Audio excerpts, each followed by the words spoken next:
வணக்கம். என்னுயிரே செல்லம்மா கதையில் உங்களுடன் இணைவது நான் குமுதா மகேஷ். ரதி தேவாவை விட்டு பிறந்த வீட்டிற்கு செல்வது அரிதலும் அரிது என்றால், இங்கு ராகினியோ மாதத்தில் பாதி நாட்கள் பிறந்த வீட்டில்தான் இருக்கிறாள்.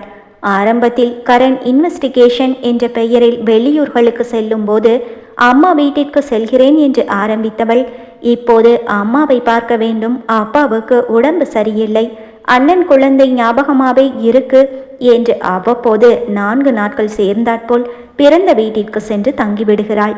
ஒரு வாரத்திற்கு முன்பு கரண் ஏதோ கேஸ் விஷயமாக டெல்லி செல்ல வேண்டும், 2 நாட்கள் ஆகும் என்று சொல்ல, கரண் நீங்க எல்லாமே போர் அடிக்கும், அப்போ நானும் அம்மா வீட்டுக்கு போயிட்டு வரேன், அம்மாவுக்கு உடம்பு சரியில்லையா, நீங்க திரும்பி வந்த உடனே நானும் வந்துடுவேன் என்று சொல்லிவிட்டு சென்றவள் இன்று கரண் திரும்பி வந்து 2 நாட்கள் ஆகிவிட்டது.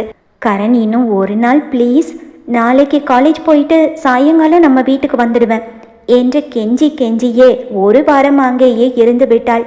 அவனும் பரவாயில்லை, சிறு பெண் திருமணமான புதிதில் பிறந்த வீட்டை விட்டு இங்கு வந்து புது உறவுகள் புது வீடு என்று இருப்பது எல்லா பெண்களுக்குமே கஷ்டமான விஷயம்தானே என்று புரிந்து கொண்டு அதை பெரிதாக ஒன்றும் எடுத்து கொள்ளவில்லை. தினமும் மாலை கல்லூரிக்கு சென்று அவளை பார்த்துவிட்டு வருவான்.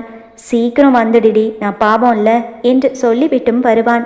அன்று அதிகாலை அவள் கல்லூரிக்கு கிளம்பும் போதே கால் செய்த கரண், இங்கே பாரு ராகினி, இன்னைக்கு சாயங்காலம் மட்டும் நீ வீட்டுக்கு வரலன்னு வை, நானே உங்கள் வீடு புகுந்து உன்னை தூக்கிட்டு வந்துடுவேன், சும்மா சொல்கிறேன்னு மட்டும் நினைக்காத, நிஜமாக செஞ்சிடுவேன் என்று கோபமாய் பேசி ஃபோனை வைத்தான்.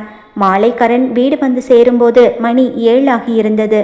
ராகினியை நினைத்து கொண்டே காரை பார்க்கிங்கில் நிறுத்திய கரணை அங்கு ஒய்யாரமாய் நின்றிருந்த ராகினியின் ஸ்கூட்டி வரவேற்றது. காலையில் நான் போட்ட பொருளை கிளம்பி வந்துட்டா போல இருக்கு என்று நினைத்து கொண்டவனின் உதடுகள் இதழ் பிரியாது மெலிதாய் புன்னகைத்து கொண்டது. ராகினி ராகினி என்று அழைத்து கொண்டே கார் சாவியை ஒற்றை விரலில் சுழற்றி கொண்டு மனைவியை பார்க்கும் ஆவலில் வேக நடையுடன் வீட்டிற்குள் சென்றான் கரண். வரவேற்பறையில் அமர்ந்து காஃபி குடித்து கொண்டிருந்தார் கரணின் அம்மா. வாப்பா, இன்னைக்கு என்ன இவ்வளோ லேட்டு, காஃபி குடிக்கிறியா, போட்டு தரவா என்று கேட்க, வீட்டிற்குள் ஒருமுறை தன் பார்வையை சுழல விட்ட கரண், அம்மா ராகினி வந்துட்டாளா, எங்க இருக்கா, ரூம்லையா என்று கேட்க, அவ வீட்டில் இல்லடா என்றார் கரணின் அம்மா சூடான காஃபியை சத்தமாய் உறிஞ்சி கொண்டே. என்ன வீட்டில் இல்லையா, அவ காலேஜ்லேருந்து இன்னும் வரலையா, வண்டி இருக்கேம்மா, எங்க போனா என்று தன் மணிக்கட்டை உயர்த்தி கடிகாரத்தை பார்த்துவிட்டு எதிர்பார்ப்பு ஏமாற்றமான உணர்வில் கரண் கேட்க, காலேஜில் இருந்தெல்லாம் 5 மணிக்கே வந்துட்டாடா, பக்கத்து வீட்டு மல்லிகா பொண்ணுக்கு கணக்கு சரியாக வரலையாம், டியூஷன் சொல்லி கொடுக்க வந்த பொண்ணு திடீர்னு நின்றுச்சான், பரீட்சை வேற பக்கத்தில் வந்துருச்சு, அதனால 1 மாதம் மட்டும் அந்த பொண்ணுக்கு கணக்கு சொல்லி கொடுக்க முடியுமான்னு மல்லிகா வந்து கேட்டா. ராகினி என்ன பண்ணட்டும் ஆண்டின்னு என்கிட்ட கேட்டா. நான் தான் பரவாயில்லம்மா, 1 மாதம்தானே, போய் சொல்லி கொடுன்னு சொல்லி அவளை அனுப்பி வச்சேன் என்று கரணின் அம்மா சர்வ சாதாரணமாக சொல்ல, ஏற்கனவே அவளை கண்ணிலேயே பார்க்க முடியறதில்ல, நான் லேட் நைட் வந்து படுக்கிறேன், காலையில் நான் எழுந்திருக்கும் போது அவள் காலேஜ் கிளம்பி போயிடுறா, பத்தாததுக்கு பாதி நாள் அம்மா வீட்டில் இருக்கா, இப்போது சாயங்கால டைமும் டியூஷன் சொல்லித்தர கிளம்பிட்டாளா, இனி ஏன் பாடு திண்டாட்டம்தான் என்று மனதில் நினைத்து கொண்டவன், அம்மா அவங்க தான் கேட்டாங்கன்னா நீங்கள் எதுக்கு அனுப்பி வச்சிங்க, வேற யாராவது ஆளை பார்த்துக்கோங்கன்னு சொல்ல வேண்டியது தானே என்று கரண் சற்று எரிச்சலுடன் கூற, இல்லைப்பா பார்க்கவே பாவமாக இருந்துச்சு, பக்கத்து வீட்டு மல்லிகா கூட ஒன்றா மண்ணா பழகிட்டேன், எப்படி இல்லைன்னு சொல்கிறதுன்னு தான் அனுப்பி வச்சேன், 1 மாதம்தானே, அதுக்குள்ளே வேற ஆள் பார்த்துக்குவாங்க என்று அவர் சொல்லவும், சரிம்மா எத்தனை மணிக்கு போனா, திரும்ப எத்தனை மணிக்கு வருவா, டைமிங்ஸ் என்ன என்று கரண் கேட்க, 2 மணி நேரம்டா, 6 மணிலேருந்து 8 மணி வரைக்கும் சொல்லித்தரேன்னு சொல்லியிருக்கா, சரி நீ உட்காரு, உனக்கு பசிச்சா நான் தோசை சுட்டு எடுத்துட்டு வரேன் என்று அவர் சொல்ல, அம்மா இப்போ பசிக்கல, ராகினி வந்ததுக்கப்புறம் சாப்பிட்டுக்கிறேன், எனக்கு காஃபி மட்டும் கொடுங்க என்று தொலைக்காட்சி பெட்டியை ஆன் செய்து கால்பந்து போட்டியை பார்த்து கொண்டே அம்மா சூடாக போட்டு கொடுத்த ஃபில்டர் காஃபியை குடித்து கொண்டிருந்தான் கரண்.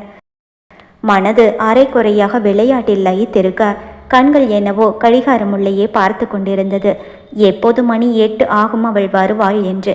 அதற்குள் சீனியர் லாயர் ஒருவர் அழைக்க, அம்மா லாயர்கிட்ட ஒரு ஃபைல் கொடுக்கணும், நான் போய் கொடுத்துட்டு வந்துடுறேன் என்று சொல்லிவிட்டு கரண் வெளியில் கிளம்ப, ராகினி டியூஷன் முடித்து வீட்டிற்குள் நுழைந்தாள். ஆண்டி அவர் எங்கே போகிறாரு இந்த நேரத்தில் என்று ராகினி கேட்கவும், லாயர்கிட்ட ஏதோ ஃபைல் கொடுக்கணும்னு சொன்னான், 10 நிமிஷத்தில் வந்துடுவேன்னு சொல்லிட்டு தாம்மா போனான், ஆமாம், அது என்ன பாக்ஸில் என்னவோ வச்சிருக்க என்று அவர் கேட்க, ஆண்டி இது மருதாணி, மல்லிகா அக்கா வீட்டில் மருதாணி செடி இருந்துச்சு, அவங்களே பறித்து அரைச்சி கொடுத்தாங்க, எனக்கு வச்சு விடுறீங்களா ஆண்டி என்று ராகினி கேட்க, எனக்கு இந்த மெஹந்தி மாதிரியெல்லாம் டிசைன் போட தெரியாதேம்மா, அந்த காலத்தில் நாங்கள் வைக்கிற மாதிரி நகத்தோடு சேர்த்து பாதி விரலுக்கு வச்சு உள்ளங்கையில் பெருசாக ரவுண்டாக வச்சு சுற்றிலையும் சின்ன சின்ன ரவுண்டு போட்டு வைப்போம், அப்படி வேணும்னா வச்சு விடுறேன் என்று அவர் சொல்ல, ஆண்டி எனக்கும் அப்படி வைக்கிறது தான் பிடிக்கும், நீங்கள் அதே மாதிரியே வச்சு விடுங்க என்றாள் ராகினி.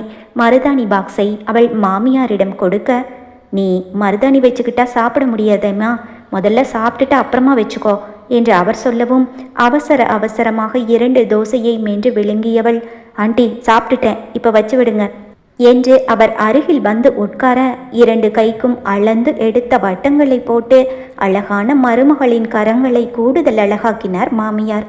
சூப்பராக இருக்காண்டி, எனக்கு சின்ன வயசுல இருந்தே மருதாணினா ரொம்ப பிடிக்கும், மல்லிகா அக்கா இனிமேல் எப்போ வேணும்னாலும் வந்து மருதாணி பறிச்சுக்கோமான்னு சொன்னாங்க என்று சந்தோஷப்பட்டவள் வீட்டின் பின்பக்கமாய் உட்கார்ந்து மருதாணி காய்வதற்காக வாயில் காற்றை ஊதி கைகளை திருப்பி திருப்பி காட்டி கொண்டிருக்க கரணின் பைக் வீட்டிற்குள் நுழைந்தது.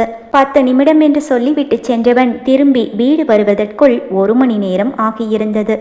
அம்மா எனக்கு பயங்கரமா பசிக்குது, சாப்பிட என்ன இருக்கு, ராகினி வந்தாலா இல்லையா என்று கேட்டுக்கொண்டே கைகளை கழுவி கொண்டு டைனிங் டேபிளில் வந்து உட்கார்ந்தான்.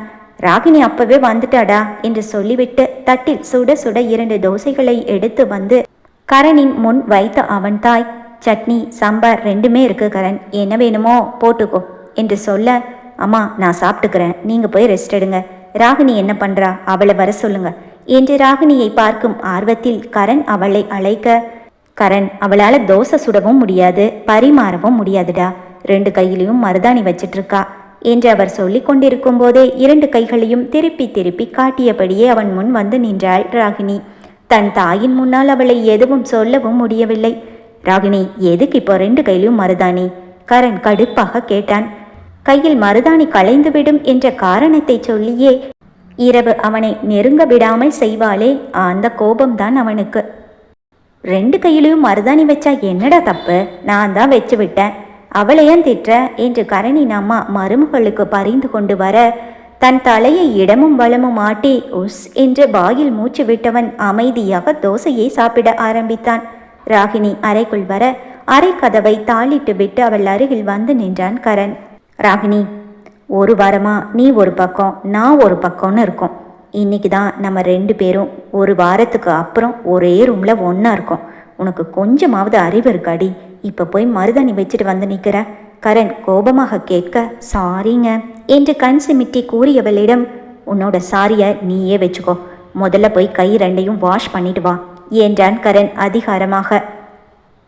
வச்சு இன்னும் 1 மணி நேரம் கூட ஆகலை, இப்போவே வாஷ் பண்ணுறதா, ரொம்ப லைட்டாக தான் கலர் பிடிச்சிருக்கும், காலையில் வாஷ் பண்ணால் சூப்பராக சவந்திருக்கும் கரண் என்றவளிடம், அப்படியா வாஷ் பண்ண மாட்டியா, அப்போ உன் கையில் இருக்கிற மருதாணி களைஞ்சு போச்சுன்னா அதுக்கு நான் பொறுப்பில்லை, அழக்கூடாது சரியா என்று சொன்னவனை அதிர்ந்து பார்த்தவள், ப்ளீஸ் கரண் இன்னைக்கு ஒரே 1 நாள் மட்டும் என்று கெஞ்ச, உன்னை என்னால் நம்ப முடியாது ராகினி, நாளைக்கே நீ அப்பாவுக்கு உடம்பு சரியில்லைன்னு உங்கள் வீட்டுக்கு ஓடிடுவ என்று கரண் விடாப்பிடியாக பேச, வேண்டாம் கரண் களைஞ்சிருச்சுன்னா கையே அசிங்கமாக போயிடும் என்று கெஞ்சியவளை கண்டுகொள்ளாமல் நின்றவன், ஓகே அப்போ நான் சொன்ன மாதிரி போய் மருதாணியை கழுவிட்டு வா, இப்போவும் முடியாதுன்னு சொன்னேனா உன் கையில் இருக்கிற அந்த மருதாணியை முடிஞ்சா காப்பாத்திக்கோ என்று சொன்னவன் அவளை அள்ளி சென்று மெத்தையில் கிடத்தினான்.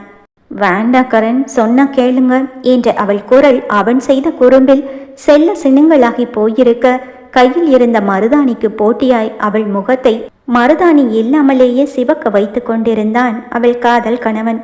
மருதாணி களையக்கூடாது என்று மெனக்கெட்டு அதிலேயே மனதை செலுத்தி இருந்தவள் ஒரு கட்டத்தில் தன்னையும் மறந்து கையில் இருந்த மருதாணியையும் மறந்து கண்கள் சுழல அவன் காதல் ஆர்ப்பரிப்பில் அடங்கி மயங்கியவள் அவன் சட்டையில் தன் மருதாணி கைத்தடங்களை மொத்தமாக பதித்திருந்தாள். மூச்சு வாங்க முகம் வேர்க்க அவள் அருகில் சாய்ந்து படுத்தவனோ கண்ணடித்து சிரித்து விட்டு, இதுக்கு தான் சொன்னேன் மருதாணிய கழுவிட்டு வான்னு, நீ தான் கேட்கல பாரு இப்போ எப்படி களைஞ்சிருச்சுன்னு என்றவள் கையை பார்த்து விட்டு சொல்ல, அப்போதுதான் தன் கையையே கவனித்தாள் ராகினி. போச்சு எல்லாமே போச்சு, எவ்வளவு ஆசையை வச்சேன் தெரியுமா, உங்களால தான் என்றவள் அவன் மார்பில் அடிக்க, இப்போது அரைக்குறையாய் அவள் கையில் ஒட்டி கொண்டிருந்த மருதாணி முழுவதுமாய் அவன் நெஞ்சில் ஒட்டி கொண்டது. காலை எழுந்ததும் தன் கைகளை பார்த்தவளுக்கு ஒரு சிறிய ஏமாற்றம். எழுந்து சமையல் அறைக்கு சென்றவளிடம், ராகினி, இங்கே காட்டு, மருதாணி எப்படி செவந்திருக்குன்னு பார்க்கலாம் என்று மாமியார் கேட்க, முகத்தை சோகமாய் வைத்து கொண்டு உதட்டை பிதுக்கியபடியே இரு கைகளையும் திருப்பி திருப்பி காட்டினாள் ராகினி. மருதாணி வைத்த அடையாளத்திற்கு லேசான சிவப்பு, அவ்வளவுதான். என்னம்மா இது, செவக்கவே இல்லை? மல்லிகா வீட்டு மருதாணி நல்லா செவக்குமே, என்னாச்சு?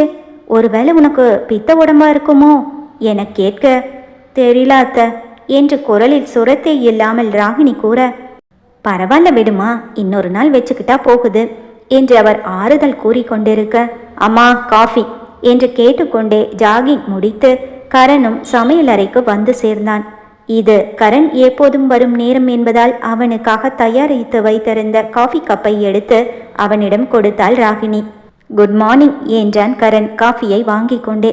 குட் மார்னிங் சொல்ல, என்ன பசிக்குதா, சத்தமே வரல என்றவன் வெளியில் சென்று அன்றைய செய்தித்தாளை படித்து கொண்டே காஃபியை குடித்து கொண்டிருக்க, வீட்டின் மதில் சுவருக்கு பக்கத்தில் சென்று நின்ற கரணின் அன்னை பக்கத்து வீட்டு மல்லிகாவை அழைத்தார். மல்லி, ஒரு நிமிஷம் இங்கே வாயேன். நேற்று நீ அரைச்சி கொடுத்த மருதாணி என் மருமக கையில் செவக்கவே இல்லை. கொஞ்சம் பாக்கு தயிரெல்லாம் சேர்த்து தானே அரைச்ச என்று அவர் கேட்கவும், காஃபியை குடித்து கொண்டிருந்த கரனுக்கு புரை ஏறியது. இருமிக்கொண்டே அவர்களை திரும்பி பார்த்தான். ராகினி, இங்க பாமா என்று மல்லிகா ராகினியின் கையை பார்த்துவிட்டு, ஆமா, ஏன் செவக்கல? அவர்கள் இருவரும் மருதாணி ஏன் சிவக்கவில்லை என்ற ஆராய்ச்சியில் இறங்கியிருந்தனர். அம்மா, நான் எல்லாமே போட்டு தான் அரைச்சேன், அது எப்படி செவக்காம போகும்? என் பொண்ணுக்கும் அதே மருதாணியை தான் வச்சு விட்டேன், அவ கையில எவ்வளவு நல்லா செவந்திருக்கு தெரியுமா? சிந்து, இங்கே வா என்று தன் மகளை அழைத்து அவள் கையில் இருந்த மருதாணியை காட்ட, சிவப்பு வண்ணத்தில் மிக அழகாக சிவந்திருந்தது. ஆமா, நல்லா தான் செவந்திருக்கு, அப்புறம் ஏன் மருமக கைக்கு மட்டும் செவக்காம போச்சு என்று முணங்கிக் கொண்டே கரணின் அன்னை அறைக்குள் செல்ல, செய்தித்தாளை படித்து கொண்டிருந்த கரணின் உதடுகள் லேசாய் புன்னகைத்தது. ராகினி கல்லூரிக்கு கிளம்பி இருக்க, ராகினி, மல்லிகா கிட்ட சொல்லி இன்னைக்கும் மருதாணி அரைச்சி கொடுக்க சொல்லியிருக்கேன். இன்னைக்கு மருதாணியில் கொஞ்சம் எலுமிச்சை சாரும் சேர்க்க சொல்லியிருக்கேன். அது எப்படி செவக்காம போகும்? கண்டிப்பாக இன்னைக்கு செவக்கும். இன்னைக்கு ராத்திரிக்கும் நானே வச்சு விடுறேன் என்று அவர் சொல்ல, கரனை பார்த்து முறைத்து கொண்டே, சரி ஆண்டி, நேரமாச்சு, நான் கிளம்புறேன் என்று சொல்லி சென்றாள் ராகினி. வீட்டு வேலைக்காரி காலையில் துவைத்த துணிகளை மேல் மொட்டை மாடியில் இருந்து எடுத்து வந்து மடித்து வைத்து கொண்டிருந்தார் கரணின் அன்னை. அந்த ஒரு துணியை அவர் மடிக்கும்போது அவரையும் அறியாமல் அவர் கண்கள் விரிந்தது. அது கரணின் சட்டை. சட்டை முழுவதும் மருதாணியின் வண்ணம் ராகினியின் கைத்தடங்களாக பதிந்திருந்தது. இது கரண் நேத்து போட்டிருந்த சட்டையாச்சே என்று சட்டையை திருப்பி திருப்பி பார்த்தவருக்கு ராகினி கையில் இருந்த மருதாணி சிவக்காமல் போனதன் அர்த்தம் இப்போது புரிந்தது. தலையசைத்து மெதுவாய் சிரித்து கொண்டார். துணிகளை சீராக மடித்து வைத்தார். ராகினி கல்லூரியிலிருந்து வந்த பிறகு அவளை அழைத்து, இந்தம்மா, இந்த துணியெல்லாம் எடுத்துட்டு போய் ரூம்ல கபோர்ட்ல வை என்று கொடுக்க, ராகினி அதை எடுத்து சென்று உள்ளே வைத்தாள். ராகினியும் கரணின் அம்மாவும் வெளியில் உட்கார்ந்து காஃபி குடித்து கொண்டிருக்க, பக்கத்து வீட்டிலிருந்து எட்டி பார்த்த மல்லிகா, அம்மா, உங்க மருமகளுக்கு இன்னைக்கு மருதாணி வேணும்னு கேட்டீங்களே, அரைச்சு தரவா என்று கேட்க, ஒரு நொடி ராகினியை திரும்பி பார்த்தவர், இன்னைக்கு வேண்டாம் மல்லிகா, ஞாயிற்றுக்கிழமை காலையில நேரமே அரைச்சு கொடு, அவ காலையிலேருந்து சாயங்காலம் வரைக்கும் வச்சுக்கிட்டோம், இல்லைன்னா அடுத்த வாரம் அவங்க அம்மா வீட்டுக்கு போவா, அப்போ அரைச்சு கொடு மல்லிகா, அங்க எடுத்துட்டு போய் அவங்க அம்மா கையால வச்சுக்கிட்டோம் என்று நடந்தது புரிந்து சமாளித்து பேசினார் கரணின் அம்மா. சரிங்கம்மா, அப்போ இன்னைக்கு வேண்டாமா என்று கேட்டுவிட்டு மல்லிகா சென்றுவிட, மல்லிகாவின் மகளுக்கு டியூஷன் சொல்லி கொடுத்து விட்டு இரவு அறைக்கு வந்து துணிகளை எல்லாம் எடுத்து கபோர்டில் வைக்கும்போதுதான் ராகினியும் கவனித்தாள். கரணின் சட்டை முழுவதும் மருதாணியின் சிவப்பு வண்ணம் படிந்திருப்பதை. என் கையில கூட லைட்டா தான் செவந்திருக்கு, இவர் சட்டையில எவ்வளவு நல்லா செவந்திருக்கு என்று சட்டையை பொறாமையாக திருப்பி திருப்பி அவள் பார்த்து கொண்டிருக்க, அதே நேரம் கரண் அறைக்குள் நுழைந்தான். ஏய் ராகினி, இது ஏன் சட்டை தானே, என்ன இப்படி கலர் பிடிச்சிருக்கு, என்ன போட்டு வாஷ் பண்ணா அந்த கலரை எடுக்க முடியும் என்று அவன் சீரியஸாக கேட்க, சட்டையை சுருட்டி அவன் முகத்திலேயே வீசினாள் ராகினி. சட்டையை கேட்ச் பிடித்து கொண்டவன், என் சட்டையெல்லாம் கலரை பண்ணிட்டு உனக்கு கோபம் வேற வருதா என்று அவளை கலாய்க்க, ஆண்டி உங்கள் சட்டையை மடிக்கும்போது இந்த கலரை பார்த்துட்டாங்க. அவங்களுக்கு தெரிஞ்சிடுச்சு. எனக்கு ரொம்ப ஷேமாக போச்சு தெரியுமா என்று ராகினி சொல்ல, ஏன் அம்மா என்ன சொன்னாங்க என்று கரண் ஆர்வமாய் கேட்க, மல்லிகா அக்கா இன்னைக்கும் மருதாணி கொடுக்கவான்னு கேட்டாங்க. அதுக்கு ஆண்டி இன்னைக்கு வேண்டாம், ஞாயிற்றுக்கிழமை பகல் நேரத்தில் கொடு, இல்லைனா ராகினி அவங்க அம்மா வீட்டுக்கு போகும்போது கொடுன்னு சொன்னாங்க என்று ராகினி சொல்ல, கரெக்டாக தான் சொல்லியிருக்காங்க. பாவம் அவங்க பையன் கஷ்டப்படக்கூடாதுன்னு நினச்சிருக்காங்க என்று கிண்டல் செய்தவனை, உங்களை என்று மீண்டும் அவள் அடிக்க துவங்க, தன் மேலே விழுந்த அடிகளையெல்லாம் அவளை அணைத்து கொண்டு மொத்தமாக திருப்பி கொடுத்து கொண்டிருந்தான் கரண். யசோதாவும் மூர்த்தியும் சென்னையை அடைந்து விட்டார்கள்.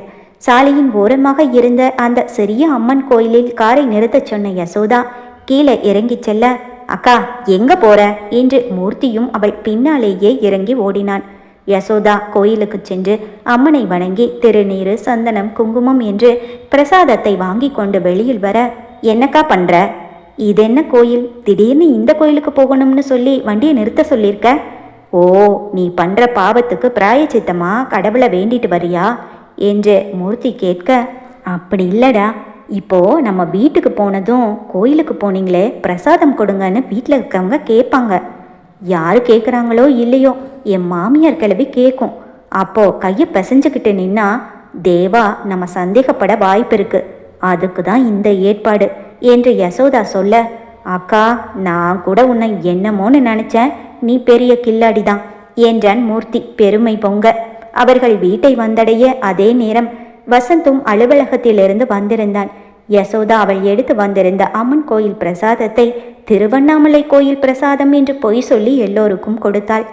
வசந்தும் அபியும் பாட்டி மனோகர் யசோதா மூவர் காலிலும் விழுந்து ஆசீர்வாதம் பெற்றுக்கொண்டனர். எல்லோருக்குமான இரவு உணவு அங்கேயே தயாரானது. யசோதா அவள் அறையில் தவிப்போடு அங்கும் இங்கும் நடந்து கொண்டிருந்தாள். என்னக்கா டென்ஷனா இருக்கிற என்று மூர்த்தி கேட்க, பொன்னி சமையல் செஞ்சு முடிச்சிட்டா, சாப்பாட்டையும் எடுத்து டைனிங் டேபிளில் வச்சுட்டா. இதில் ரதி சாப்பிட்ற சாப்பாட்டில் இந்த மருந்தை எப்படி கலக்கிறதுன்னு ஒன்றுமே புரியலடா, அதான் யோசனையாக இருக்கு என்று யசோதா தவித்து கொண்டிருக்க, அக்கா எல்லாரும் ஒன்றா உட்காந்து சாப்பிடும்போது நீ எப்படி இந்த மருந்தை ரதியோட சாப்பாட்டில் கலக்க முடியும்? ரதி பக்கத்தில் தேவா வேற இருப்பான்.